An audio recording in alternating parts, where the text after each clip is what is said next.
The Philippines has only had 15 vice presidents. But that office has shaped some of the country's biggest political turning points. Several vice presidents eventually became president. Some became rivals of the very leaders they served under. And during the Marcos years, the position disappeared entirely. The vice president's main role is presidential succession. Sergio Osmeña. Sergio Osmeña Sr. became the first vice president of the Philippines in 1935 during the Commonwealth era. Before becoming vice president, Osmeña was one of the country's leading political figures alongside Manuel Quezon. Osmeña spent decades working closely with President Manuel Quezon as allies inside the Nacionalista Party. Together, they helped establish the Commonwealth government during the American colonial period. World War II transformed the vice presidency after the Commonwealth government fled into exile in the United States. When Quezon died in 1944, Osmeña became the first vice president in Philippine history to assume the presidency through succession. As vice president, Osmeña helped build the foundations of the Commonwealth government ahead of Philippine independence. His vice presidency later became directly tied to the survival of the Philippine government during World War II. Osmeña later became the country's wartime president during one of the darkest periods in Philippine history. Many Filipinos also came to recognize him from the old Philippine 50 peso bill. Elpidio Quirino. Elpidio Rivera Quirino became vice president in 1946 during the first years of Philippine independence. Before entering the vice presidency, Quirino served as senator and secretary of finance. Quirino served under President Manuel Roxas as the country attempted to recover from World War II. Their administration focused heavily on rebuilding the newly independent republic. The vice presidency suddenly changed in 1948 after Roxas died of a heart attack while still in office. Quirino immediately succeeded to the presidency during one of the country's most difficult post-war transitions. As vice president, Quirino helped oversee the country's transition from wartime destruction toward post-war recovery. His vice presidency also unfolded during rising political unrest and Huk rebellion violence in the late 1940s. Quirino later became the country's sixth president during the fragile years after independence. Today, his name remains associated with major landmarks like the Quirino Grandstand in Manila. Fernando Lopez. Fernando Hafolina Lopez became the only Filipino vice president to serve two non-consecutive terms. He first became vice president in 1949 before returning to the same office in 1965. Lopez first served under President Elpidio Quirino before later becoming Ferdinand Marcos's vice president. His relationship with Marcos eventually deteriorated during the years leading to martial law.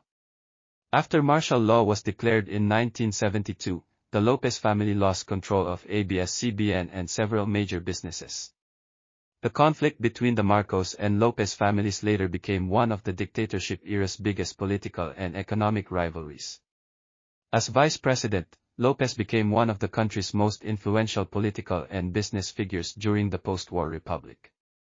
His long vice presidential career reflected the growing influence of elite families over Philippine politics, media, and business. Lopez remains the only vice president in Philippine history to serve two non-consecutive terms. His family later regained control of ABS-CBN after the fall of the Marcos dictatorship. Carlos P. Garcia.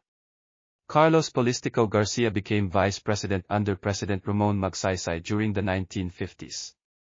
Before entering the vice presidency, Garcia served as senator and secretary of foreign affairs. Garcia worked closely with Magsaysay during one of the country's most popular post-war administrations. Their government became known for its populist image and strong public support. In 1957, Magsaysay died in a plane crash while still in office. Garcia suddenly assumed the presidency through constitutional succession from the vice presidency. As vice president, Garcia helped strengthen the administration's foreign policy and national development programs. He also became one of Magsaysay's closest political allies during a period of strong public support for the administration. Garcia later became known for the Filipino First policy, which prioritized Filipino businesses and economic nationalism. His image also appeared on the old 1 peso coin as part of the country's historical currency series. Diosdado Macapagal. Diosdado Macapagal became vice president in 1957 after rising from poverty through education and law. Before entering national politics, Macapagal served as congressman, diplomat, and senator. Macapagal served under President Carlos P. Garcia but gradually emerged as one of the administration's leading critics. Their rivalry helped transform the vice presidency into a national platform for opposition politics. Macapagal openly criticized corruption and government spending policies during Garcia's administration. Political tensions between both camps intensified further during the Stonehill corruption controversy of the early 1960s. As vice president, Macapagal built a national reform-oriented image that rapidly expanded his popularity nationwide. His vice presidency eventually positioned him as one of the country's leading reform candidates. Macapagal later became president after defeating Garcia in 1961. He is also remembered for moving Philippine Independence Day to June 12. Emmanuel Pelaez. Emmanuel Neri Pelaez became vice president in 1961 during a politically unstable period in Philippine history. Before becoming vice president, Pelaez built a reputation as a lawyer, senator, and anti-corruption advocate. Pelaez initially served under President Diosdado Macapagal while also serving as Secretary of Foreign Affairs. Their relationship later became strained after disputes inside the administration and the Stonehill controversy. Pelaez resigned as Foreign Affairs Secretary in 1963 after being falsely implicated during the Stonehill scandal. As the country moved closer to martial law in the following years, Pelaez increasingly aligned himself with democratic opposition figures. As vice president, Pelaez became nationally known for his anti-corruption stance and strong public speaking ability. He also played a major role in shaping Philippine foreign policy during the early 1960s. Pelaez later remained one of northern Mindanao's most recognizable political figures. His name still appears across major roads and institutions in the region. Salvador Laurel. Salvador Hidalgo Laurel became vice president in 1986 after the People Power Revolution. Before becoming vice president, Laurel became one of Ferdinand Marcos's major political opponents during the dictatorship years. Laurel served under President Corazon Aquino during the country's transition back to democracy after martial law. Although both were allies during EDSA, tensions later emerged over influence and leadership inside the new administration. Political divisions gradually appeared between Laurel and Aquino as competing factions emerged within the government. The fragile post-EDSA transition also faced repeated coup attempts and political instability.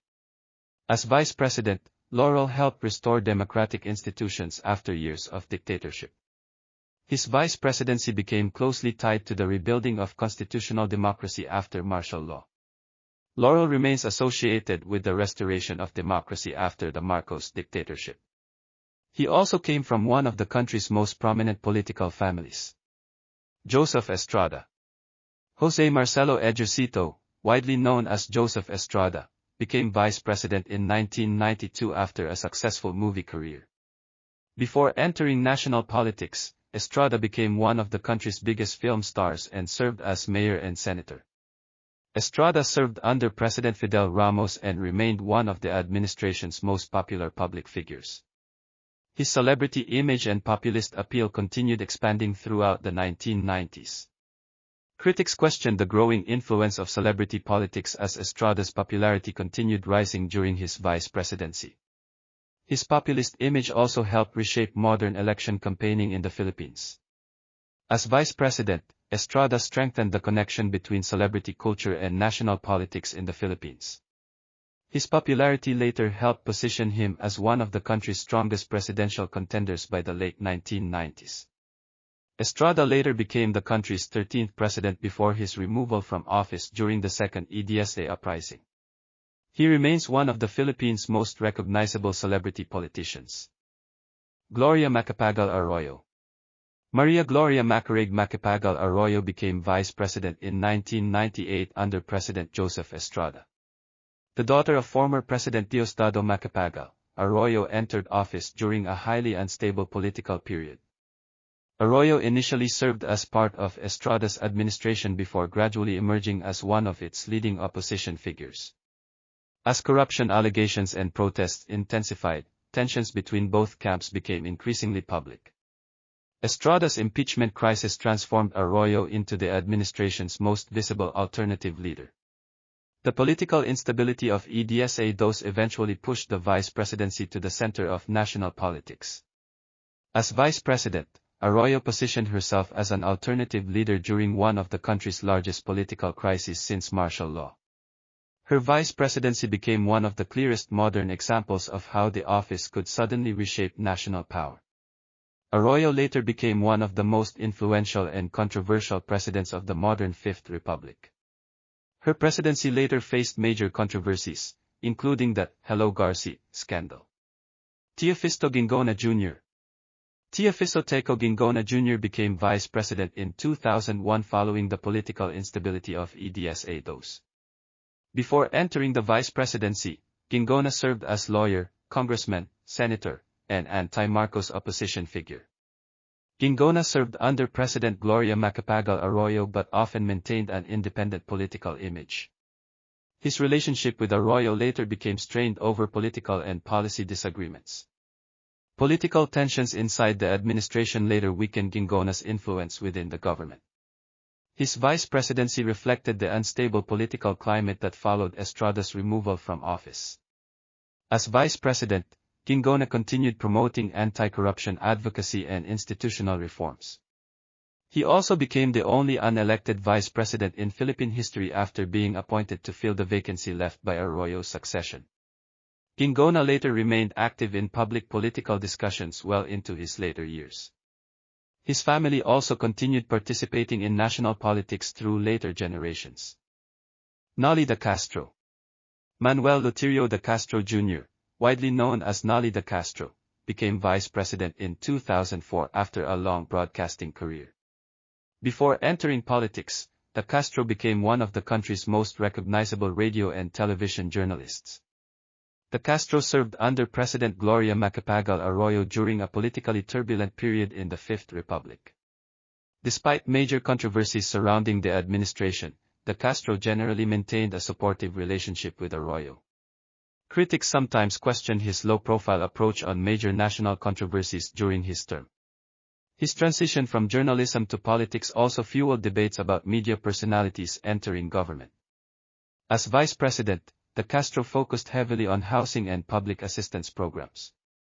He also became one of the clearest examples of broadcast popularity translating directly into national political power. Many Filipinos still associate de Castro as much with television journalism as with the vice presidency. His career later helped reinforce the growing political influence of media personalities. Jejomar Binay. Jejomar Binay became vice president in 2010 after decades in local politics. Before becoming vice president, Binay built his national profile as the longtime mayor of Makati. Binay served under President Benigno Aquino III despite belonging to a different political coalition. Although both camps initially cooperated, political tensions later intensified as Binay emerged as a major presidential contender. Corruption allegations tied to Makati projects and contracts later damaged Binay's national political ambitions. The controversy became one of the most high-profile political controversies during the Aquino administration. As vice president, Binay expanded his national influence through local government alliances and urban voter support. His rise reflected the growing strength of local political dynasties in national politics. Binay later remained one of the country's most recognizable local political figures. His family also continued holding major political positions in Makati. Leni Robredo. Maria Leonor Gerona Robredo became the 14th Vice President of the Philippines in 2016. Before entering national politics, Robredo worked as a lawyer and legal aid advocate in Camarines Sur. Although elected separately from President Rodrigo Duterte, Robredo initially entered office as part of the administration. But their relationship later became increasingly tense as Robredo emerged as one of Duterte's most prominent critics. Robredo criticized several government policies, including parts of the drug war, which intensified political divisions between both camps. She was eventually removed from the cabinet and later briefly appointed then removed as co-chair of the government's anti-drug task force. Robredo launched the Angat Buhay program, which partnered with hundreds of organizations for disaster relief, healthcare, education, and anti-poverty initiatives. Her office also became known for transparency and good governance, consistently receiving some of the highest audit ratings from the Commission on Audit during her term. Her 2022 presidential campaign later mobilized one of the largest volunteer-driven political movements in recent Philippine history. After her presidential run, Robredo returned to local politics and became mayor of Naga City in 2025. Sara Duterte. Sara Zimmerman Duterte became vice president in 2022 under President Ferdinand Marcos Jr. Before becoming vice president, Duterte served as mayor of Davao City and built her own political base in Mindanao. Duterte initially entered office as part of the powerful Marcos-Duterte alliance that dominated the 2022 elections. But political tensions between the Marcos and Duterte camps later became increasingly visible in public. Her vice presidency later faced scrutiny over confidential fund spending and impeachment proceedings beginning in 2025. The increasingly public divide between the Marcos and Duterte camps became one of the country's biggest political conflicts during the administration. As vice president, Duterte also served as Secretary of Education before later resigning from the cabinet amid political tensions. Her vice presidency reflected the continuing influence of major political dynasties in modern Philippine politics. Today, Sara Duterte remains one of the country's most closely watched political figures. Her vice presidency continues shaping the balance of power inside the modern Fifth Republic. For most of Philippine history, the vice presidency was treated as a secondary office. But moments of war, dictatorship, impeachment, and political crisis repeatedly pushed vice presidents to the center of Philippine history. Across different generations, many of the same political rivalries, dynasties, and controversies kept returning in new forms. And time after time, the office meant to stand beside power ended up inheriting it, challenging it, or waiting for it to collapse. Because in the end, the choices voters make during one election can continue shaping the country for decades.